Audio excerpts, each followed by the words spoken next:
संजय राउत श्री बैठिए समाप्त हो गया। धन्यवाद सर। श्री संजय राउत सर, जो नई लोकसभा गठित हुई है और नई सरकार का गठन हुआ है, आप बैठिए। उसके बाद 3 मिनट सर। महामहिम राष्ट्रपति का पहला अभिभाषण हमने सुना। ये तो लेटेस्ट न्यूज़ है।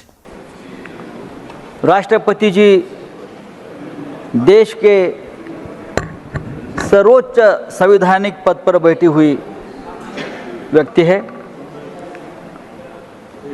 तो संवैधानिक पद की जो मर्यादा होती है उनका पालन वहां से शुरू होता है और हम उनका आदर करते हैं।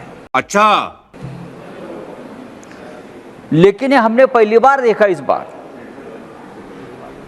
कि जब मोदी जी ने राष्ट्रपति भवन जाकर राष्ट्रपति द्रौपदी मुर्मू जी के सामने सरकार बनाने का दावा पेश किया, तो सभी अखबार में एक फोटो प्रसिद्ध हुआ। अबे जल्दी बोल, कल सुबह पनवेल निकलना है। एक पिक्चर पब्लिश हो गया कि राष्ट्रपति जी ने अपने हाथों से मोदी जी को दही और चीनी मिठाई खिलाई। जली ना, तेरी भी जली ना। कृपया महामहिम राष्ट्रपति जी के कार्यों के बारे में सदन में चर्चा नहीं करें। कृपया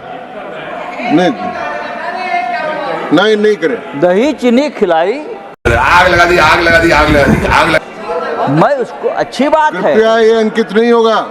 लेकिन लोकतंत्र के लिए ये चित्र विचलित करने वाला है। इस सज्जन को क्या तकलीफ है भाई? क्या तकलीफ है इनको? राष्ट्रपति जी एक ऐसे व्यक्ति है, वो किसी पार्टी की नहीं होती। राष्ट्रपति जी पूरे देश की है। राष्ट्रपति जी बीजेपी की है, राष्ट्रपति जी कांग्रेस पार्टी की है, शिवसेना की है, सबकी है, हमारी सबकी है। तो राष्ट्रपति जी ने, मुझे लगता है कि नेता विपक्ष राहुल गांधी जी को भी बुलाना चाहिए, दही चीनी कृपया राष्ट्रपति जी के बारे में चर्चा नहीं करें, अंकित नहीं होगा। कब हो गया ये? कब हुआ? कब?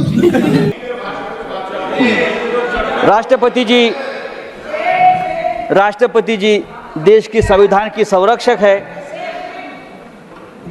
लेकिन राष्ट्रपति जी का जो भाषण है हमने सबने सुना। हाँ, उस पर बोलिए। उसमें हर पन्ने पर झूठ ही झूठ है। आप क्या बहुत ज्यादा पीते हो क्या? मतलब ये आइडिया भी आपके दिमाग में आया कैसे कि मैं हर पन्ने पर झूठ है? वैसे राष्ट्रपति जी अपने भाषण में कहते हैं, माननीय राउत साहब, भारत के लोगों ने लगातार तीसरी बार स्थिर और स्पष्ट बहुमत की सरकार बनाई है। बात तो सही है। और गठबंधन की सरकार 6 दशक के बाद बनी है। ये गलत है। मोदी जी की सरकार अल्पमत की सरकार है। कृपया आपस में बात नहीं करें। माननीय सदस्य बैठ जाएं। कृपया मोदी जी की सरकार अल्पमत की सरकार आपस में बात नहीं करें। मोदी जी के पास बहुमत नहीं है। भाई साहब कुछ ज्यादा नहीं हो गया ये? मतलब कुछ भी। जनता ने भारतीय जनता पार्टी को बहुमत मुक्त किया है। मोदी जी कांग्रेस मुक्त, बैठ जाए। कांग्रेस मुक्त संसद और भारत की भाषा कर रहे थे, लेकिन देश की जनता ने भारतीय जनता पार्टी को, मोदी जी को बहुमत मुक्त किया है। हम मालूम है तेरे बाप को मत सिखा। चल कृपया समाप्त करें। धन्यवाद। 400 पार शुरू नहीं किया, धन्यवाद क्या? 3 मिनट आपको 4 मिनट मिल धन्यवाद गई। क्या है? यही तो, इसीलिए तो हम बोलते हैं संविधान खतरे में है। समझ रहे हो? समझ रहे हो? समझ रहे हो ना? ये सीनियर मेंबर है तो गागर में सागर भर सकते हैं। आप 240 पर अटक गए। 240 में से 50 सीटें तो आपने चोरी की है। चुप चूतिया, कुछ बोल नहीं रही हो तो मुझसे हकता रहेगा। आपको बहुमत नहीं मिला है। उत्तर प्रदेश में, महाराष्ट्र में, उड़ीसा में, बिहार में। समाप्त करें माननीय 50 सदस्य। सीटें ऐसी है समाप्त जो हुआ। बहुत ही कम मार्जिन से आप जीते हैं, वो आपने चोरी की है। अब कोर्ट में मामला जाएगा। श्री आपने मदन ये भी राठौड़, कहा, श्री मदन राठौड़, कृपया भाषण भोंगा राऊत यांना स्वतःचा अपमान करून घेण्याची फार मस्त सवय लागलेली आहे। या भोंग्याला कुठे काय बोलावं हे अजिबातच कळत नाही। यांच्या या बेताल बोलण्यामुळे अनेक जणांनी अनेकदा यांचा अनेक वेळा अपमान केलेला आहे, मात्र त्याचा भोंगा राऊतांवर अजिबातच फरक पडत नाही, कारण भोंगा राऊत हे बेशरम आहेत। 2024 ला तिसऱ्यांदा पंतप्रधान बनल्यानंतर नरेंद्र मोदी यांचं अभिनंदन करण्याऐवजी आपल्या भाषणामध्ये त्यांनी चक्क राष्ट्रपतींवरच टीका करायला सुरुवात केली। संजय राऊत यांचा आक्षेप असा आहे, राष्ट्रपती द्रौपदी मुर्मूजी यांनी नरेंद्र मोदी यांना दही आणि साखर का खाऊ घातली, नरेंद्र मोदी यांना मिठाई का भरवली, आता यांना कोणी समजवावं, ते तिसऱ्यांदा पंतप्रधान झाले हो, म्हणून त्यांचं अभिनंदन करण्यासाठी द्रौपदी मुर्मू यांनी त्यांना मिठाई दिली। संजय राऊत यांचं म्हणणं असं आहे की अशीच मिठाई राहुल गांधी यांना सुद्धा द्यायला पाहिजे होती ना। राहुल गांधींना कशासाठी द्यायची, तर राहुल गांधी विरोधी पक्ष नेता झाले आहेत म्हणून। संजय राऊत यांना हे कळतच नाही का की अभिनंदन हे यशस्वी विद्यार्थ्याचं केलं जातं, पास झालेल्याचं केलं जातं, नापास झालेल्या विद्यार्थ्याचं अभिनंदन केलं जात नाही। सर्वसामान्य लोकांचे प्रश्न सुटावेत यासाठी यांना राज्यसभेवर खासदार म्हणून पाठवलेलं आहे, मात्र राज्यसभेमध्ये गेल्यानंतर सभागृहामध्ये संजय राऊत विनाकारण नको त्या विषयावर वाद घालायला सुरुवात करतात आणि सभागृहाचा महत्वाचा वेळ वाया घालवतात। यावेळेस सभापती मेघश्याम तिवारी यांनी त्यांचा ज्या प्रकारे अपमान केला त्याच प्रकारे त्यांचा अनेकदा अपमान झालेला आहे, मात्र संजय राऊत यांना असं वाटतं की मी बोलायला लागल्यानंतर देशाचे कान माझ्याकडेच असतात, माझ्या बोलण्यामध्ये वजन आहे, माझ्या बोलण्यामध्ये दम आहे आणि मी बोलतो तेच खरं आहे। संजय राऊत यांचा हा भ्रम आजचा नाहीये तर तो आधीपासूनचाच आहे। स्वतः खूप धुतल्या तांदळाचे आहेत असं दाखवत असताना संजय राऊत इतरांवर बेछूट आरोप करतात। आता सुद्धा त्यांनी राष्ट्रपती द्रौपदी मुर्मूजी यांच्यावर आरोप केला की राष्ट्रपती द्रौपदी मुर्मू यांनी आपल्या अभिभाषणामध्ये जे काही बोललेलं आहे ते धादांत खोटं आहे। द्रौपदीजी असं बोलल्या होत्या की पंतप्रधान नरेंद्र मोदी हे तिसऱ्यांदा पंतप्रधान बनलेले आहेत।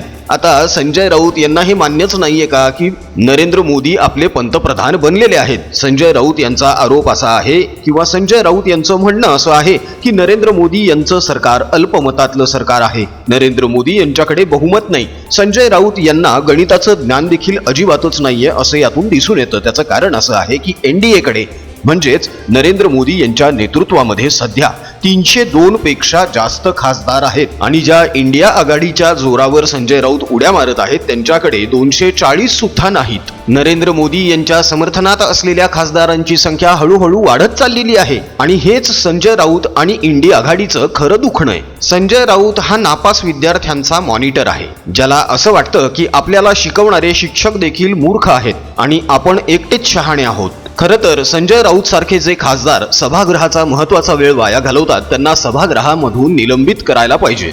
ते तरी बरं आहे की 3 ते 4 मिनिटांच्या वर सभापती संजय राऊत यांना बोलू देत नाहीत। संजय राऊत यांना वारंवार सांगण्यात येतं की आता बस झालं, बसा खाली, मात्र तरीही संजय राऊत निर्ढावल्याप्रमाणे बोलायला सुरूच ठेवतात। अपमान करून त्यांना खाली बसण्यास सांगितलं तरी सुद्धा बेशरमपणे आपलं म्हणणं ते रेटतच राहतात। यातूनच दिसून येतं की यांच्याकडे शिस्त अजिबात नाही, यांच्याकडे संस्कारही अजिबातच नाहीत, यांच्याकडे भान नाही, मान नाही, आहे तो फक्त माजोरडेपणा आणि तो सुद्धा कोणाच्या जीवावर, तर एकनाथ शिंदे यांच्यासोबत असलेल्या आमदारांनी जे मतदान केलं होतं त्याच जोरावर संजय राऊत आज राज्यसभेमध्ये जाऊन सभागृहाचा वेळ वाया घालवत आहेत। संजय राऊत यांचं म्हणणं असं आहे की देशाने नरेंद्र मोदी यांना बहुमत मुक्त केलेलं आहे। अहो, नरेंद्र मोदी यांच्या एकट्याच्या जीवावर भारतीय जनता पक्षाचे 240 पेक्षा जास्त खासदार निवडून आले। नरेंद्र मोदी यांच्यामुळेच एनडीएचे खासदार निवडून आले आणि नरेंद्र मोदी तिसऱ्यांदा पंतप्रधान बनले। शिवाय नरेंद्र मोदी हे लोकांमधून निवडून आलेले आहेत,